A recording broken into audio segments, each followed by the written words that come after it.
Oi, sejam muito bem-vindos a essa aula. Eu tô muito feliz com a participação de cada um de vocês. Já queria começar essa aula agradecendo todo o feedback que a gente teve sobre a aula anterior. Então, todos os comentários, todas as marcações no Stories, todos os directs que eu recebi no Instagram, eu realmente fico muito feliz em saber que esse conteúdo tem feito a diferença na vida de vocês. Já queria pedir de antemão para que vocês continuem comentando, continuem postando lá, porque realmente esse retorno é muito importante para entender se vocês estão gostando das aulas, para saber quais outros temas a gente pode trazer aqui. Como eu sei que tem muita gente nova chegando aqui, eu queria começar essa aula me apresentando. Para quem não me conhece, meu nome é Monique Cotrim, eu sou arquiteta, me formei no final de 2016, mas já trabalho na área desde 2012. Trabalhei em vários escritórios de arquitetura e em 2017 comecei a trabalhar com os cursos, então já ajudei mais de 500 arquitetos a melhorarem seus projetos, a terem detalhamentos que facilitem a execução e também imagens que encantam os clientes. Em 2019, a gente resolveu ampliar isso e começar com os cursos online. De lá para cá, a gente já teve mais de 4 turmas e a gente tem feedbacks incríveis dos alunos. Inclusive, em breve, a gente vai abrir uma nova turma do curso online. Então, se você tiver interesse ou quiser saber mais informações, eu vou deixar um link aqui embaixo para vocês verem. Agora sim, vamos começar. Na aula de hoje a gente vai falar sobre gesso e projeto luminotécnico. Então vou começar essa aula com alguns conceitos um pouco mais teóricos, antes da gente começar a prática mesmo, que é fazer juntos o projeto de gesso e o projeto luminotécnico. A primeira coisa que eu quero falar é sobre conceituação do seu projeto. Como assim? Quando você vai fazer um projeto luminotécnico, é importante você pensar em 3 coisas. A primeira, o que você quer iluminar? Então, uma dica legal é até você imprimir mesmo o seu projeto luminotécnico, pegar um lápis ou um marca-texto e começar a marcar as áreas que você acha que precisam de luz. O segundo ponto é entender qual efeito de luz você quer. Você quer um efeito de luz que venha do piso para cima? Ou você quer uma luz que venha de fato do teto para cima? E qual efeito? Um efeito mais suave? Um efeito mais marcado? Então você começa a imaginar como vai ser esse tipo de iluminação. E por último, você começa a, de fato, especificar as luminárias. E para te ajudar nesse processo, nada melhor do que boas referências. Essas referências, obviamente, elas não precisam ser só suas, mas também do cliente, afinal, ele que vai morar naquele lugar ou usar aquele lugar que você está projetando. Uma dica legal é criar uma pasta no Pinterest e colocar o seu cliente para poder adicionar as imagens também. Então vocês vão lá entendendo o que cada um acha legal e você vai conseguir ter um projeto luminotécnico mais certeiro, que agrade ao cliente, mas que também fique eficiente. Ainda conceituando o seu projeto, depois de decidir quais áreas vão ter luz, você vai começar a pensar em qual tipo de luz. E a gente tem 3 tipos de iluminação, que é a luz direta, a luz indireta e a luz difusa. Aqui a gente tem alguns exemplos. Então, a luz direta é a luz que a gente vê, de fato, a fonte de luz. Então, qualquer spot, qualquer luminária que a gente veja a fonte de luz diretamente é uma luz direta. A luz indireta, a fonte de luz, ela fica escondida, é uma luz que é rebatida antes de chegar no ambiente. Ela é uma luz muito bonita, né? A gente pode usar ela em sancas. E a iluminação difusa é uma iluminação uniforme, ela não tem marcas, ela dificilmente dá sombra nos ambientes e geralmente elas têm um vidro leitoso. Então, nesse caso aqui, é o pendente, mas a gente também tem outras luminárias que fazem esse efeito. Depois de definir os efeitos que você quer no seu projeto, é hora de começar a escolher as luminárias. E você precisa ficar muito atento a algumas informações. A primeira delas é o fluxo luminoso. O que é isso, o fluxo luminoso? É a quantidade de luz que sai daquela lâmpada, ou seja, é o quanto aquilo realmente vai iluminar o ambiente. A gente também tem um outro parâmetro que é usado para fazer cálculo luminotécnico, que é a iluminância. A iluminância, ela é medida nos espaços, ou seja, a gente consegue medir a quantidade de luz que chega em uma mesa ou em algum espaço. A gente tem quantidades ideais pela norma, inclusive vocês podem consultar. Um outro fator importante a ser considerado na hora que a gente está especificando as luminárias é o IRC. O IRC é o índice de reprodução de cor. Como assim? As lâmpadas, independente se elas são brancas, amarelas, neutras, enfim, elas reproduzem as cores de maneiras diferentes. Esse índice, ele vai de 0 a 100. E quanto mais perto de 100, mais fielmente é a reprodução de cor daquela lâmpada. Quanto mais perto de 0, mais... Enfim, pior é a reprodução de cor daquela luz. E por último, a temperatura de cor. Se essa lâmpada, ela produz uma luz neutra, uma luz fria ou uma luz quente. De 2.700 a 3.000 kelvins, ela é amarela.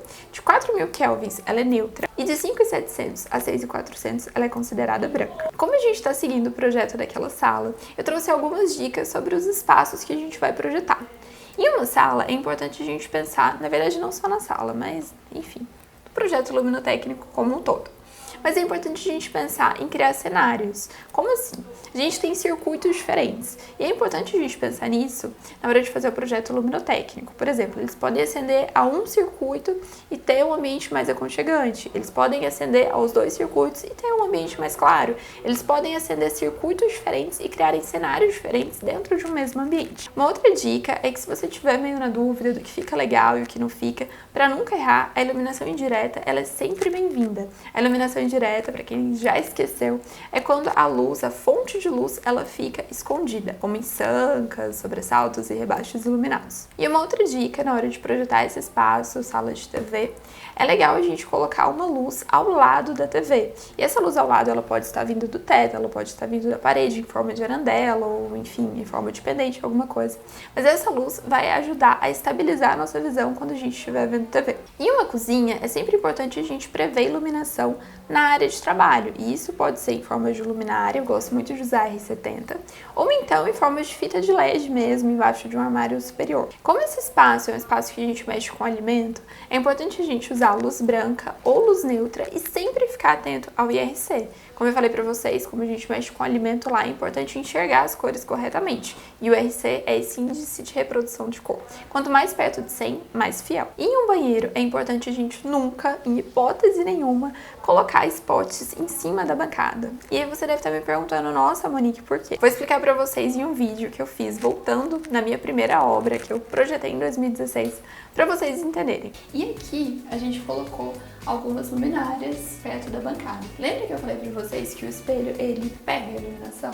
Então a gente não consegue ver o efeito dessa iluminação que tá aqui em frente ao espelho. E uma outra coisa ruim, quando a gente coloca essas luminárias em frente ao espelho, é porque, por exemplo, se a pessoa tá aqui se maquiando, tá vendo que ela dá uma sombra no rosto? Então parece que a gente tá sempre, sei lá, com olheira. Então não é uma coisa boa colocar a luminária exatamente em cima da bancada. Agora vocês devem estar me perguntando, e qual o melhor tipo de luz? A iluminação frontal, seja embutida atrás do espelho ou de fato na frente do espelho. Então no banheiro, priorize esse tipo de iluminação na bancada. E se vocês forem especificar alguma luminária dentro do box, é importante que essa luminária ela fique localizada do lado oposto do chuveiro. E agora sim, vamos começar o projeto de verdade. Então vamos lá, eu já deixei aqui relativamente pronto no CAD o que eu pensei. Eu vou até dar um RE aqui pra... Enfim, uma dica para quem usa o CAD, eu faço um bloco só do layout. Por que eu faço um bloco só do layout? Primeiro, que eu gosto de manter ele no gesso, e aí eu posso vir aqui e subir ele pra cá. E o outro motivo é porque, sei lá, vai que eu resolvo mudar alguma coisa. Vamos supor que... sei lá, agora eu vou colocar a cuba aqui do outro lado. Eu posso editar isso. Então é só clicar em cima do bloco do layout, clicar com o botão direito e vir aqui em Edit Block in Place. Quando eu faço isso, eu consigo editar o bloco aqui mesmo. Então vamos supor que eu, decido colocar...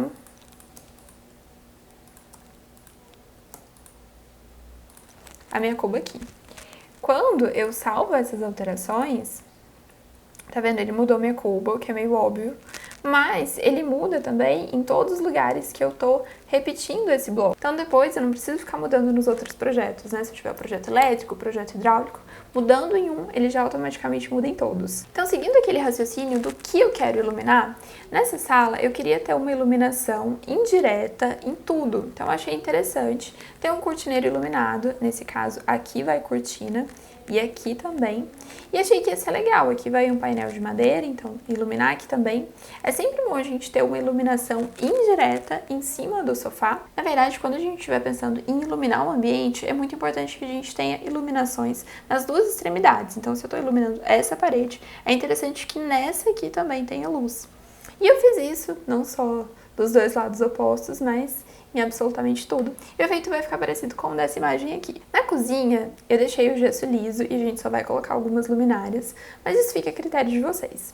No banheiro, eu também deixei o gesso liso, só que lembra que eu falei pra vocês que é interessante a gente colocar uma luz frontal? Então eu vou deixar um ponto de luz aqui pra gente embutir uma fita de LED na marcenaria, que vai estar embutida atrás do espelho. E aqui, dentro do banheiro mesmo, eu fiz uma sanca parecida com essa aqui, de fora a fora. Além disso, quais outras informações eu preciso ter nesse projeto? Eu preciso informar o pé direito.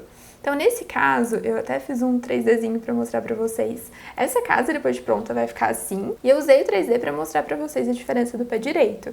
Então, essa sala, ela tem um pé direito muito mais alto, tá vendo? E a cozinha, ela tem um pé direito menor, que é a altura do restante da casa. Então, a parte íntima tem o mesmo pé direito que a cozinha, só a sala, que é um pouco mais alta. Essa sanca, ela é de fora a fora. E é interessante que a gente deixe pelo menos 15 aqui, 15 a 20 por conta do cortineiro. E eu acabo deixando a mesma medida em tudo.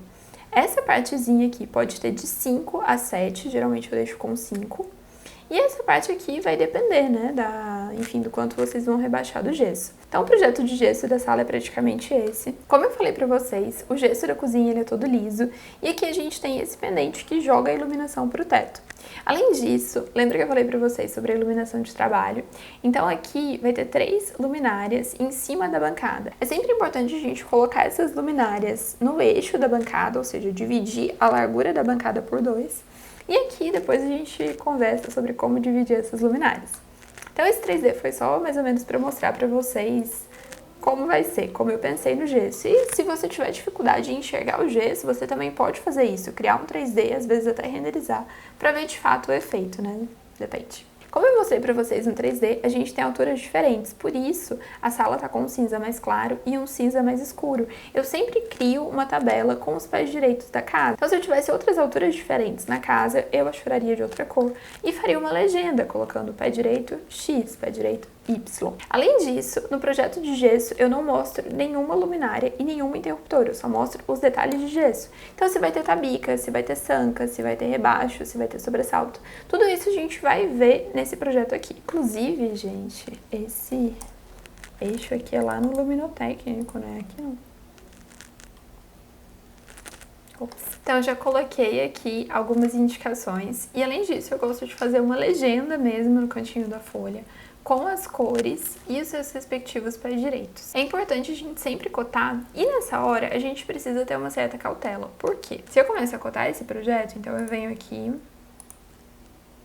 marco, né, que tem 15 centímetros de profundidade, continuo cotando. Aqui tem uma profundidade maior porque eu vou ter um painel que a porta é de correr por dentro desse painel, então para a sanca ela ficar para frente do painel, eu precisei fazer a sanca um pouquinho mais afastada da parede. Então se eu coto todo o projeto desse jeito, vamos supor que eles mediram os 15 aqui, deu tudo certo. Eles mediram 6,55 e ok também, só que a hora que chegou aqui não deu os 25 que eu preciso por conta do painel e tudo mais. Vamos supor que deu 15. Isso lá na frente pode me gerar problemas. Então ao invés de cotar tudo, eu coto as medidas mais importantes, ou seja, para mim é mais importante que aqui tenha 25 e aqui tenha 15. Se der 6,55, se der 6,50, para mim esse não é um problema. Então é sempre importante você olhar para o seu projeto e pensar quais são as medidas mais relevantes. Se eu amarrar as cotas, pode ser que dê algum problema? Se sim, é melhor não amarrar. Então cotei as medidas importantes da sala, que são as profundidades das sancas. Como eu falei pra vocês, aonde tem cortineiro, é interessante a gente deixar de 15 a 20 centímetros. Tem gente que deixa 20, tem gente que deixa 15. Eu, particularmente, costumo deixar 15, mas fica a critério de vocês. Dependendo da cortina, é mais interessante deixar 20. E agora vamos começar a cotar o banheiro. O banheiro, ele tem essa sanca aqui centralizada. E para mostrar para eles que eu quero realmente que seja centralizado, eu vou cotar as duas medidas. E aí, vendo isso, eles vão entender, por mais que não dê 68 e 68, eles vão conseguir centralizar esse detalhe. E pronto, finalizei a cota do banheiro. Então, cotei a sanca. Aqui a gente não tem nada para cotar. Na cozinha também não. Então, eu assinalei os pés direitos, as cotas, e eu também gosto de escrever uma observação sobre a tabica do gesso. Nesse caso, eu usei a tabica de 3 centímetros, e eu gosto de escrever isso em todos os ambientes. Pronto, já coloquei a observação da tabica, e agora também vou escrever nas sancas. Então, eu geralmente escrevo sanca iluminada. Eu sei que, dependendo da região, vocês também chamam isso de outro nome, né? Mas enfim, aqui a gente chama de sanca. E coloco a profundidade. Nesse caso aqui, é um cortineiro iluminado, porque aqui a gente tem uma janela. Então, é um cortineiro iluminado que segue. Então, ao invés de escrever sanca iluminada, eu vou escrever cortineiro iluminado. E aqui é a mesma coisa. E sempre que a gente estiver propondo um detalhe que a gente sei lá, acho que a pessoa que estiver executando vai ficar meio na dúvida, é importante que a gente desenhe isso de outras formas. Aqui eu tenho um arquivo chamado Detalhes Importantes, esse arquivo a gente disponibiliza para todos os alunos do curso. E eu tenho alguns detalhes de gesso, olha, então tem o detalhe de cortineiro, tem o detalhe de cortineiro iluminado, tem o detalhe, enfim, da tabica, tenho vários detalhes, olha, de sanca. Então eu vou copiar alguns desses detalhes para cá, entre eles o do cortineiro iluminado e o da sanca com uma fita de LED. E agora com o projeto de gesso todo pronto, a gente vai começar o projeto luminotécnico. É importante falar que eu não sou especialista em projeto luminotécnico, tem profissionais que são especialistas nisso, e se vocês tiverem interesse em se especializar, tem um software chamado Dialux, enfim, que vocês conseguem fazer todos os cálculos. Aqui a gente vai falar realmente o básico, mas vocês podem procurar se aprofundar mais nessas informações. No projeto luminotécnico, a gente vai repetir as sancas, só que dessa vez as sancas, elas estão pontilhadas, tá vendo? Então aqui é a sanca do banheiro, e a sanca da sala tá pontilhada, e tudo que vai aparecer nesse projeto em linha contínua são as luminárias. Então, nesse caso, a fita de LED está contínua, a fita de LED aqui também está contínua. Se a gente for recapitular nesse projeto, a sanca está contínua e a luminária está tracejada. Então, eu localizei as luminárias aqui. Como eu falei para vocês, na sala a gente tem essa sanca de fora a fora. Em cima da mesa de jantar, eu achei interessante colocar um pendente, que eu ainda vou escolher o modelo. E aqui na sala eu achei legal colocar duas AR70, que vai marcar um pouco mais a iluminação, se a gente colocar uma mesa de centro, enfim, vai ficar interessante. Como eu falei pra vocês lá no começo, também é interessante colocar algum ponto de luz próximo à TV, ou vindo do teto, ou enfim, em forma de arandela. Nesse caso, eu posso colocar só essa parte da sanca em um circuito separado, mas eu não vejo muito sentido em fazer isso. Aqui na cozinha, em cima do balcão, a gente tem 3 pendentes. Aquela luminária que eu falei pra vocês que joga a iluminação pro teto, então é uma luz indireta. A gente tem também 3 luminárias aqui em cima da bancada para iluminar essa área de trabalho. Essas luminárias são a R70. Aqui no banheiro a gente vai ter um ponto de luz para o espelho. E aqui é a sanca do banheiro. Então, com as luminárias definidas nesse projeto, a gente vai começar a numerar os circuitos. Na aula anterior eu falei para vocês sobre os circuitos. E circuito é basicamente o que acende junto e o que acende separado. O que acende junto está em um mesmo circuito, o que acende separado está em um circuito diferente. A gente pode usar isso em formas de linhas, por exemplo, a gente pode fazer uma linha ligando esse interruptor ao pendente, e a pessoa vai entender que esse interruptor acende o pendente. Eu geralmente não faço com linhas, eu faço com número. Então eu numero todas as luminárias, e todas que têm o mesmo número, elas estão em um mesmo circuito. Todas que têm um número diferente, elas estão em um circuito diferente. Então eu numerei os circuitos da sala. A sanca, de fora a fora, eu coloquei o número 1, porque ela acende toda junto, os 4 lados, e eles estão em o mesmo circuito que é o 1. Coloquei essas duas luminárias, as duas AR70 com o 2, porque elas acendem juntas, então elas estão em um circuito diferente da sanca, mas as duas estão no mesmo circuito. E 3, o pendente. Agora eu tenho os interruptores, e nos interruptores eu preciso definir quais circuitos eles estão acendendo. Então, nesse interruptor, eu vou colocar para ele acender todos os circuitos. Então, eu vou colocar para ele acender o circuito 1, o circuito 2. Na verdade, eu vou colocar para ele acender só o circuito 1 e o circuito 2. Quem quiser acender esse pendente, acende nesse outro interruptor. E nesse interruptor, eu vou fazer a mesma coisa. Eu vou colocar para ele acender o circuito 1 e o circuito 3. Quando a gente faz isso, a gente precisa pensar se o interruptor, se esse circuito, na verdade, ele vai ser simples, three-way ou four-way. O que significa isso? Eu tenho o circuito 1, que no caso é essa sanca, certo? Certo. Essa sanca, ela vai acender em quantos interruptores diferentes? Ah, ela vai acender em um interruptor, então o circuito dela é simples. Ah, ela vai acender em 2 interruptores, então o circuito dela é three-way. Ah, ela vai acender em 3 ou mais interruptores, então o circuito dela é four-way. Então eu escrevo uma observação que esse interruptor, ele está acendendo o circuito 1, que é um circuito three-way, que no caso é essa sanca, e o circuito 2, que são as luminárias, e são um circuito simples. vou fazer a mesma coisa aqui do outro lado. Então, esse interruptor é o interruptor three-way, porque ele está acendendo a sanca, assim como o outro, só que ele não está acendendo o circuito 2, que são essas duas luminárias, ele está só acendendo o pendente. Então, o circuito 1 é um three-way, porque está acendendo em dois interruptores diferentes, e o circuito 3 é um circuito simples, porque está acendendo em apenas um interruptor.